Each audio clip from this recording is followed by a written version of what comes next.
राम राम जी सारन है। क्या आपको पता है ऑस्ट्रेलिया में जो माँ बाप है वो बुढ़ापे में अपने बच्चों के साथ नहीं रहते, वो वृद्धाश्रम चले जाते हैं रहने के लिए, जिसे यहाँ पे एज केयर भी बोलते हैं। लेकिन इसका मतलब ये बिल्कुल नहीं है कि उनके बच्चे उन्हें छोड़ देते हैं, उनकी देखभाल नहीं करते। आज मैं एक एज केयर में गई थी विजिट करने के लिए किसी को।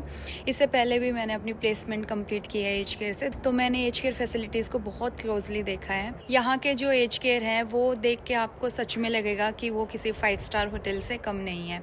आज मैं जहाँ विज़िट करने गई थी वहाँ पे भाई उस एज केयर में hair salon, movie theatre, swimming pool, अलग अलग एक्टिविटीज़ एरिया और रहने के लिए बहुत अच्छे अच्छे रूम्स। अगर मैं उनके रहने की बात करूँ कि उनका ध्यान कैसे रखा जाता है, उनके खाने पीने का ध्यान कैसे रखा जाता है, तो सबसे पहले शुरुआत होती है उनके दिन की वार्म वाटर या जो भी वो टी लेते हैं उसके साथ, उसके बाद ब्रेकफास्ट, उसके बाद मॉर्निंग टी, उसके बाद लंच, उसके बाद आफ्टरनून टी और उसके बाद शाम में फिर डिनर। और डिनर के बाद भी अगर कोई सूप या कोई स्वीट्स लेना पसंद करता है तो वो भी। टाइम टू टाइम उनकी मेडिसिन, उनकी डेली केयर का पूरा ध्यान रखा जाता है। अब आप सोच रहे होंगे कि यहाँ बच्चे अपने पेरेंट्स को अपने साथ क्यों नहीं रखते या फिर वो खुद क्यों वृद्धाश्रम रहने के लिए चले जाते हैं।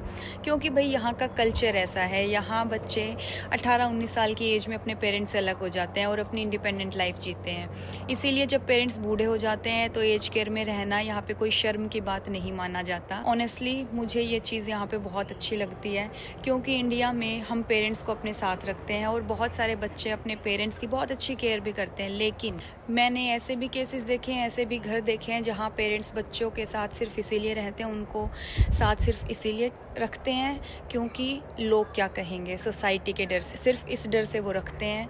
मैंने तो ऐसे ऐसे घर देखे इंडिया में कि लोग निवाले तक गिनवा देते हैं अपने पेरेंट्स को। तो उससे ज़्यादा अच्छा मुझे ये यहाँ का ये कल्चर लगता है। एटलीस्ट यहाँ पे उनको रिस्पेक्ट मिलती है, उनका ध्यान रखा जाता है, उनको कोई ताना नहीं मारा जाता। वो जहाँ भी रहें प्यार से रहें, सम्मान से रहें, सुकून से रहें। और अगर एज केयर उन्हें ये सब दे रहा है तो फिर मुझे नहीं लगता कि इसमें कोई बुरी बात है।